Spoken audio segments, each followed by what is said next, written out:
Hi students, ఈ మెసేజ్ని 10th class complete అయ్యి పాలీసెట్ రాసే స్టూడెంట్స్కి ఫార్వర్డ్ చేయండి. పాలీసెట్ మనకు మెయిన్ 120 మార్క్స్కి ఉంటుంది. ఈ 120 మార్క్స్లో 50 marks maths, 40 marks physics, 30 marks chemistry ఉంది.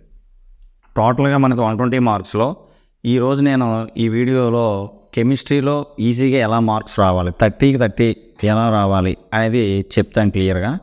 అసలు ముందు మనకి కెమిస్ట్రీలో ఎన్ని లెసన్స్ ఉన్నాయంటే 10th క్లాస్ టెక్స్ట్ బుక్లో 6 ఉన్నాయి, ప్లస్ 7th లెసన్ వచ్చి మనకి కెమికల్ రియాక్షన్స్ అండ్ ఈక్వేషన్స్ అనే లెసన్ 9th క్లాస్ టాపిక్లో ఉంటుంది. అది కూడా చదువుకోవాలి. దాని నుంచి కూడా 4 బిట్స్ అనేవి వస్తున్నాయి. ఆ వెయిటేజ్ అనేది ఫాలో అవ్వండి. ప్లస్ దీనికి సంబంధించిన ప్రతి మనకి యాసిడ్ బేస్ ఒక లెసన్ ఉందనుకోండి, సపోజ్ ఎగ్జాంపుల్గా తీసుకుంటే యాసిడ్ బేస్ లెసన్ నుంచి ఏ టాపిక్స్ మనం చదివితే గ్యారంటీగా క్వశ్చన్లు వస్తాయి అనేది నేను క్లియర్గా మీకు ఈ వీడియోలో ఎక్స్ప్లెయిన్ చేస్తాను. ఫస్ట్ మనకి ఈ 7 లెసన్లో ఫస్ట్ లెసన్ ఏంటంటే యాసిడ్స్, బేసెస్ అండ్ సాల్ట్స్. ఈ లెసన్ నుంచి మనకి ఎన్ని బిట్స్ వస్తున్నాయంటే 4 or 5 బిట్స్ వచ్చే ఛాన్సెస్ ఎక్కువగా ఉన్నాయి. నెక్స్ట్ సెకండ్ కంపల్సరీ మాత్రం మనకి 4 బిట్స్ అనేవి వస్తాయి. సెకండ్ లెసన్ వచ్చినప్పటికీ క్లాసిఫికేషన్ ఆఫ్ ఎలిమెంట్స్, ఇందులో 4 బిట్స్ వస్తున్నాయి. నెక్స్ట్ స్ట్రక్చర్ ఆఫ్ ఆటంలో 4 బిట్స్ వస్తాయి. నెక్స్ట్ కెమికల్ బాండింగ్లో 4 బిట్స్. ప్రిన్సిపల్స్ ఆఫ్ మెటలర్జీలో 4 బిట్స్. కార్బోహైడ్రేట్స్ కాంపౌండ్స్ వచ్చినప్పటికీ 4 బిట్స్ ఆర్ 5 బిట్స్. అలాగే 9th క్లాస్ టాపిక్ ఏంటిది మనకి కెమికల్ రియాక్షన్స్ అండ్ ఈక్వేషన్స్, ఆ లెసన్ నుంచి 4 బిట్స్ వస్తాయి. ఈ విధంగా మనం జాగ్రత్తగా ప్లాన్ చేసుకొని ఏ టాపిక్ కూడా ఇందులో టెక్స్ట్ బుక్ అనేది బాగా చదవాలి. ఏ టాపిక్ నుంచి బాగా వస్తే లెసన్ వైజ్గా అది కూడా మీకు క్లియర్గా చెప్తాను. First acids, bases and salt లెసన్లో ఏ టాపిక్లు చదవాలో మనం క్లియర్గా చూద్దాము. ఏ టాపిక్స్ అయితే ఈజీగా బిట్స్ వస్తాయో అవే మ్యాక్సిమం చూసుకుంటే మీకు 30 out of 30 వచ్చే ఛాన్సెస్ ఉన్నాయి. Acids, bases, salts. Acids, bases and సాల్ట్స్లో మెయిన్గా మీరు చదవాల్సిన టాపిక్ ఏంటంటే ఇండికేటర్స్ బాగా చూసుకోండి. ఇండికేటర్స్ అది న్యాచురల్ ఇండికేటర్స్, అలాగే సింథటిక్ ఇండికేటర్స్. అలాగే నెక్స్ట్ వచ్చి యాక్టివిటీస్ అంటే మనకి ఆల్ ఫ్యాక్టరీ ఇండికేటర్స్ ఉన్నాయి. ఆ ఆల్ ఫ్యాక్టరీ ఇండికేటర్స్ కూడా చూసుకోండి. అలాగే ల్యాబ్ యాక్టివిటీ ఉంది, మెటల్ రియాక్ట్ విత్ యాసిడ్. అలాగే యాక్టివిటీ 3 ఉంది, metal react with base, metal react with acids, metal react with base. అలాగే కార్బోనేట్స్, యాక్టివిటీ 4 వచ్చి carbonates, bicarbonates react with acids. దాని మీద బాగా చూసుకోండి. అంటే ఇక్కడ మెటల్ రియాక్ట్ విత్ యాసిడ్స్ అయితే మనకి ఏ గ్యాస్ అవైలబుల్ అవుతుంది, హైడ్రోజన్ గ్యాస్ అవైలబుల్ అవుతుంది. అలాగే మెటల్ రియాక్ట్ విత్ బేస్ కూడా హైడ్రోజన్ గ్యాస్ అవైలబుల్ అవుతుంది. అలాగే metal carbonates, bicarbonates react with acids అయితే CO2 గ్యాస్ అవైలబుల్ అవుతుంది. దీని మీద ఎక్కువగా బిట్స్ ఇస్తున్నారు, ఇది బాగా చూసుకోవాలి. అలాగే నెక్స్ట్ 5th యాక్టివిటీ వచ్చి neutralisation reaction. Acid react with base అయితే మనకి ఏం ఫామ్ అవుతుంది, యాసిడ్ రియాక్ట్ విత్ బేస్ అయితే to give salt plus water form అవుతుంది. This type of reaction is called ఏమంటారు, న్యూట్రలైజేషన్ రియాక్షన్ అంటే. దీని మీద కూడా బిట్స్ ఇచ్చే ఛాన్సెస్ ఉంది. ఇండికేటర్స్తో కూడా దీనికి బిట్స్ ఇస్తున్నాడు కాబట్టి జాగ్రత్తగా చూసుకోండి. అలాగే నెక్స్ట్ ఎలక్ట్రికల్ కండక్టివిటీ యాక్టివిటీ 7 మీద ఎలక్ట్రికల్ కండక్టివిటీ యాక్టివిటీ కూడా బాగా చూసుకోండి. ఇది కూడా చాలా ఇంపార్టెంట్. దీని మీద కూడా బిట్స్ అడుగుతున్నాడు. అలాగే యాక్టివిటీ 9, అలాగే యాక్టివిటీ 10 ఎలక్ట్రోలైట్స్, నాన్ ఎలక్ట్రోలైట్స్ గురించి కూడా క్వశ్చన్లు అడుగుతున్నారు. అందులో ఒక స్ట్రాంగ్ ఎలక్ట్రోలైట్స్, వీక్ ఎలక్ట్రోలైట్స్ గురించి కూడా క్వశ్చన్లు అడుగుతున్నారు, చూసుకోండి జాగ్రత్తగా. నెక్స్ట్ దీని తర్వాత pH. జాగ్రత్తగా మీరు ఏం చేయాలంటే నెక్స్ట్ pH అనేది స్కేల్ ఉంది, pH స్కేల్ మీద బాగా క్వశ్చన్లు అడుగుతున్నారు. ఈ క్వశ్చన్లు జాగ్రత్తగా చూసుకోండి. pH మీద మనకి పేజ్లో 31 పేజ్లో ఒక స్కేల్ ఇచ్చారు. ఆ స్కేల్ జాగ్రత్తగా మీరు చూసి దానికి బ్లడ్కి pH వాల్యూ ఎంత, అలాగే నెక్స్ట్ కాఫీకి pH ఎంత, నెక్స్ట్ లెమన్ జ్యూస్కి pH ఎంత, హౌస్ హోల్డ్ లైక్ pH, ఆ వాల్యూస్ అనేవి బై హార్ట్ చేస్తారో లేకపోతే నార్మల్గా గుర్తుపెట్టుకుంటారో మీ ఇష్టం. అది జాగ్రత్తగా మీరు ప్లాన్ చేసుకొని చదువుకోండి. నెక్స్ట్ ఎవ్రీడే లైఫ్లో pHలు ఏంటి, యాసిడ్ రైన్స్ pH ఎంత. యాసిడ్ రైన్స్ pH వచ్చి యాసిడ్ రైన్స్కి <5.6, అలాగే టూత్ డీకే pH వచ్చి <5.5. వాల్యూస్ బాగా గుర్తుపెట్టుకోండి. అలాగే స్టమక్లో ఏ టైప్ ఆఫ్ రియాక్షన్ జరుగుతుంది, అలాగే టూత్ డీకేలో ఉండే కెమికల్ ఏంటి, ఇవన్నీ కూడా అడుగుతున్నారు. కాల్షియం ఫాస్ఫేట్తో టూత్ ఎనామిల్ అనేది మేడ్ అవుతుందని చెప్పి ఇలాంటి వీటి మీద క్వశ్చన్లు అడుగుతున్నారు. అలా సాయిల్ pH గురించి ఐడెంటిఫికేషన్ చేయటం. నెక్స్ట్ ఇక్కడ వరకు బాగా pH అనేది బాగా ఎక్కువగా మ్యాక్సిమం 1 or 2 బిట్స్ pH దగ్గర పడతాయి. నెక్స్ట్ మనం చూడాల్సింది ఏంటంటే బ్రైన్ సొల్యూషన్ నుంచి వచ్చే కాంపౌండ్స్. మనకి బ్రైన్ సొల్యూషన్ అంటే ఏంటి, NaCl అనేది యాక్వస్ NaClని మనం ఏమంటాం బ్రైన్ సొల్యూషన్ అని. దీన్ని ఎలక్ట్రాలిసిస్ చేస్తే వచ్చే ప్రొడక్ట్స్ మీద, ఆ ప్రొడక్ట్స్ నుంచి మనకి bleaching powder preparation, bleaching powder uses, అలాగే సోడియం కార్బోనేట్ ప్రిపరేషన్ దాని యూజెస్, సోడియం బైకార్బోనేట్ ప్రిపరేషను దాని uses, plaster of Paris uses preparation, ఇవి చూసుకుంటే ఈ లెసన్ దీంతో కంప్లీట్ అవుతుంది. ఈ టాపిక్స్ మీద బాగా చదవండి, మీకు ఈజీగా 4 మార్క్స్ అనేవి గెయిన్ అవుతాయి. నెక్స్ట్ సెకండ్ లెసన్ వచ్చి మనకి classification of elements. Classification of elements చూస్తే క్లాసిఫికేషన్ ఆఫ్ ఎలిమెంట్స్లో ఏమేమి బాగా చదవాలి. పీరియాడిక్ టేబుల్లో బాగా చదవాల్సిన టాపిక్స్ ఏంటి? పీరియాడిక్ టేబుల్లో మెయిన్గా మీరు చదవాల్సింది డాబర్నీ ట్రయాడ్ మీద ఎగ్జాంపుల్స్, డాబర్నీ ట్రయాడ్ మీద ఎగ్జాంపుల్స్. నెక్స్ట్ డాబర్నీ ట్రయాడ్ అయిపోయిన తర్వాత మనకి Newlands limitations examples. Next Mendeleev, ఇది బాగా చదవాలి. మెండలీఫ్ అనేది దీని మీద అచీవ్మెంట్స్ అలాగే ఫెయిల్యూర్స్ కూడా బాగా చూసుకోండి. అచీవ్మెంట్స్లో 1 or 2 బిట్స్ కంపల్సరీ ఎప్పుడు పడుతున్నాయి, జాగ్రత్తగా చూసుకోండి. దీని తర్వాత లాంగ్ ఫామ్ పీరియాడిక్ టేబుల్ బాగా చూడండి. Long form periodic table periods ఎన్ని, గ్రూప్స్ ఎన్ని, జాగ్రత్తగా వాటికి ఎలక్ట్రానిక్ కాన్ఫిగరేషన్, జనరల్ ఎలక్ట్రానిక్ కాన్ఫిగరేషన్లో బ్లాక్స్, ఏ బ్లాక్లో ఏ ఎలిమెంట్ ఉంది, ఏ ఎలిమెంట్ ఏ గ్రూప్కి సంబంధించింది, పీరియడ్స్ అవి జాగ్రత్త చూసుకోండి. నెక్స్ట్ పీరియాడిక్ ప్రాపర్టీస్ జాగ్రత్తగా చూసుకోండి. పీరియాడిక్ ప్రాపర్టీస్ అటమిక్ సైజు, అలాగే నెక్స్ట్ అయనైజేషన్ ఎనర్జీ, ఎలక్ట్రోనెగటివిటీ, వీటి మీద కూడా బిట్స్ 1 బిట్ వచ్చే ఛాన్సెస్ ఉంది. జాగ్రత్తగా ప్లాన్ చేసుకుంటే పీరియాడిక్ టేబుల్లో కూడా ఈజీగా 4 బిట్స్ అనేవి మనకి కవర్ అవుతూ ఉంటాయి. నెక్స్ట్ స్ట్రక్చర్ ఆఫ్ ఆటంలో చూస్తే మనకి ఏ టాపిక్స్ బాగా చదవాలి, అటామిక్ స్ట్రక్చర్లో ఏ టాపిక్స్ బాగా చదవాలి అంటే మెయిన్గా అటామిక్ స్ట్రక్చర్లో మనకి ఇచ్చేది ఎక్కువగా వెలాసిటీ లేదంటే ఫ్రీక్వెన్సీ క్యాలిక్యులేషను, అలాగే energy calculation, E=H planks quantum theory మీద బాగా క్వశ్చన్లు ఇస్తున్నాడు. ఇక్కడ హెచ్ అంటే ఏంటి మనకి ప్లాంక్స్ కాన్స్టెంట్, దాని వాల్యూ అడుగుతున్నాడు.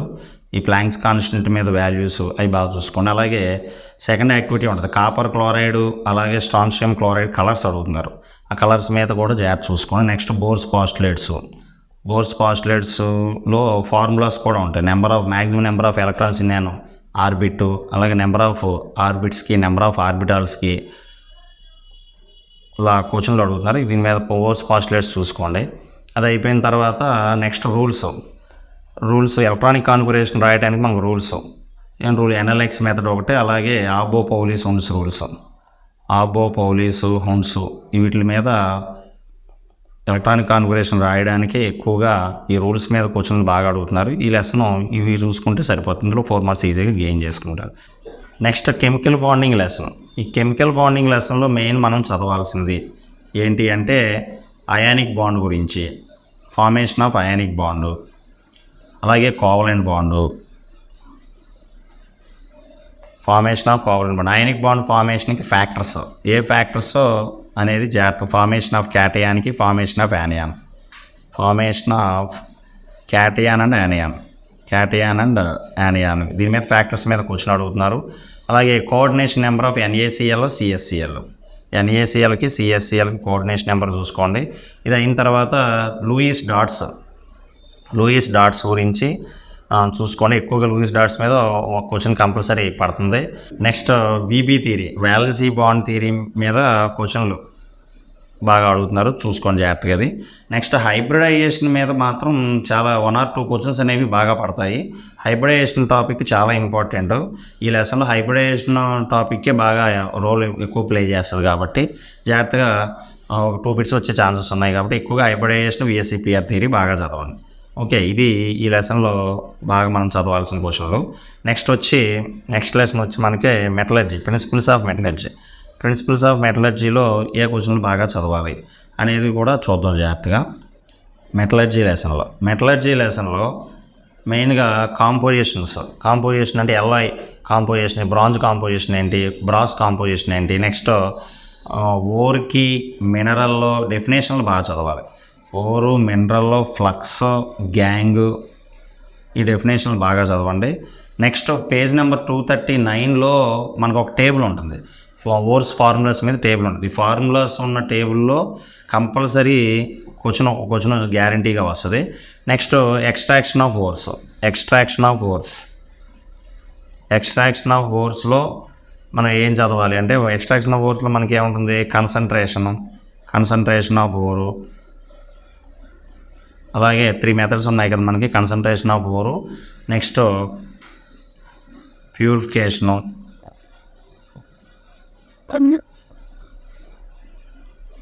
Extraction of crude metal. అది ఆర్డర్ కూడా చూసుకోండి, reactivity order, highly reactive elements ఏంటి, మోడరేటివ్ రియాక్టివ్ ఎలిమెంట్స్ ఏంటి, లీస్ట్ రియాక్టివ్ ఎలిమెంట్స్ ఏంటి, వీటి మీద ఆర్డర్ చూసుకొని నెక్స్ట్ ఈ ఎక్స్ట్రాక్షన్ ఆఫ్ ఓర్స్ చూసుకుంటే రోస్టింగ్ ప్రాసెస్ దేనికి చేస్తాం, స్మెల్టింగ్ ప్రాసెస్ దేనికి చేస్తాం, క్యాల్సినేషన్ ప్రాసెస్ దేనికి చేస్తాం, ఇవి చూసుకొని జాగ్రత్తగా ప్లాన్ చేసుకొని చదివితే ఇందులో ఈజీగా 4 బిట్స్ అనేవి వస్తాయి. మెయిన్ లాస్ట్ పేజ్లో, ఈ లెసన్ లాస్ట్ పేజ్లో మనకి మెయిన్ ఈ స్మెల్టింగ్ ప్రాసెస్ అంటే మన ఫర్నెన్స్ల గురించి ఇస్తాడు. ఫర్నెన్స్లో మళ్ళీ ఎన్ని పార్ట్స్ ఉన్నాయి, పార్ట్స్ గురించి, ఏ ఫర్నెన్స్ దేనికి యూజ్ చేస్తాం అనేది కూడా బాగా చూసుకోండి. ఈ లెసన్ నుంచి ఈజీగా 4 మార్క్స్ మనకి ఈజీగా వస్తాయి. ఓకే, నెక్స్ట్ లెసన్ వచ్చి కార్బనైడ్స్ కాంపౌండ్స్లో మనం బాగా చదవాల్సిన టాపిక్స్ ఏంటి అనేది చూద్దాం. ఇప్పుడు కార్బనైడ్స్ కాంపౌండ్స్లో ఏం చదవాలి, కార్బనైడ్స్ కాంపౌండ్స్లో ముఖ్యంగా చదవాల్సింది ఏంటంటే కార్బన్ అండ్ ఇట్స్ కాంపౌండ్స్లో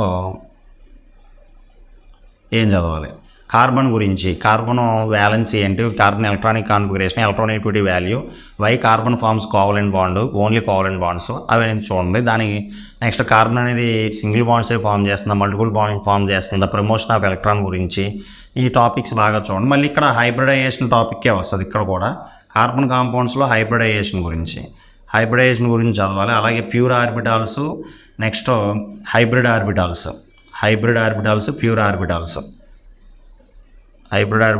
ఆర్బిటాల్స్ గురించి కూడా క్యాలిక్యులేషన్ అడుగుతున్నాడు.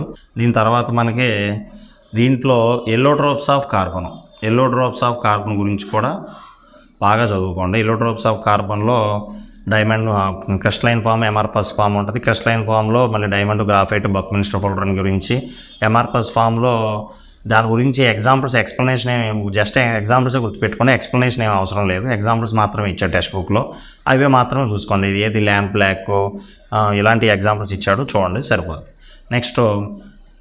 నెక్స్ట్ క్యాటినేషన్ గురించి, నెక్స్ట్ హైడ్రోకార్బన్స్ గురించి, అలాగే ఐయుపిఏసి నేమ్స్ గురించి. ఐయుపిఏసి నేమ్స్ మీద కంపల్సరీ 1 or 2 బిట్స్ వస్తాయి. ఐయుపిఏసి నేమ్స్ గురించి చూడండి. ఇది అయిపోయిన తర్వాత మనకి ఇథైల్ ఆల్కహాల్ గురించి, ethyl alcohol preparation and properties, అలాగే acids, acetic acid preparation properties ఇచ్చారు. Acetic acid preparation and properties ఇవి బాగా చూసుకోండి. నెక్స్ట్ ఇది అయిన తర్వాత మనకి టైప్స్ ఆఫ్ రియాక్షన్స్ ఉంటాయి. టైప్స్ ఆఫ్ ఆర్గానిక్ రియాక్షన్స్లో మనకి types of organic reactions combustion reaction అని, oxidation reaction, addition reaction, substitution reaction మీద ఇప్పుడు కూడా బిట్స్ అనేవి ఉంటున్నాయి. నెక్స్ట్ మనం లాస్ట్లో మనకి క్లీనింగ్ యాక్షన్ ఆఫ్ సోప్ దీని గురించి, అలాగే ఎస్ట్రిఫికేషన్ రియాక్షన్ గురించి దీని మీద క్వశ్చన్లు అడుగుతున్నాడు, జాగ్రత్త చూసుకోండి. నెక్స్ట్ ఇంకా మనకి లాస్ట్ చాప్టర్ వచ్చి 9th క్లాస్ టాపిక్. ఆ 9th క్లాస్ టాపిక్లో మనం ఏం చదవాలి అనేది చూడండి. మీకు ఆల్రెడీ నేను చెప్పాను, కెమికల్ రియాక్షన్స్ అండ్ ఈక్వేషన్ అనే లెసన్ ఇస్తున్నారు. ఆ chemical reactions and equations lesson మీద మనం ఏం చదవాలి అంటే మెయిన్ ఇక్కడ మనం చదవాల్సింది ఏంటంటే కెమికల్ రియాక్షన్స్ అండ్ ఈక్వేషన్స్లో 9th క్లాస్ టాపిక్ ఇది. ఇక్కడ కూడా యాక్టివిటీలు మేజర్ రోల్ పార్టిసిపేట్ చేస్తాయి. ఇక్కడ యాక్టివిటీస్ మీద క్వశ్చన్ అంటే balancing equations, mainly balancing equations, ఆ యాక్టివిటీస్కి బ్యాలెన్సింగ్ రియాక్షన్స్, ఆ ఈక్వేషన్స్ బాగా చూసుకుని, అలాగే కలర్స్ ఉంటాయి యాక్టివిటీస్లోనే, ఏది ఏ కలర్ ప్రిసిపేట్ వస్తుంది, ఏ రెండు మిక్స్ చేస్తే ఏ కలర్ ప్రిసిపేట్ వస్తుందని యాక్టివిటీస్ ఉన్నాయి, అవి కూడా బాగా చూసుకోండి. నెక్స్ట్ ఇందులో మోల్ కాన్సెప్ట్ ఉంటుంది కొంచెం. ఈ మోల్ కాన్సెప్ట్ అంటే లిమిటింగ్ రియేజెంట్ మీద క్వశ్చన్లు, ఎన్ని మోల్స్ ఆఫ్ రియాక్టెంట్, ఎన్ని మోల్స్ ఆఫ్ ప్రొడక్ట్ అనేది వస్తుంది, లిమిటింగ్ రియేజెంట్ మీద, అలాగే రస్టింగ్ ఆఫ్ ఐరన్ గురించి,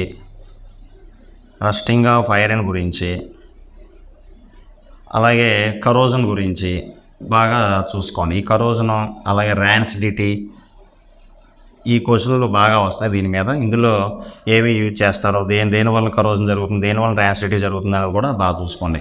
ఇలా మనం ప్లాన్ చేసుకొని జాగ్రత్తగా చదివితే ఈజీగా పాలిసెట్ ఎగ్జామ్లో మనకి ఈజీగా కెమిస్ట్రీకి 30 out of 30 వచ్చే ఛాన్సెస్ ఉన్నాయి. Okay, thank you.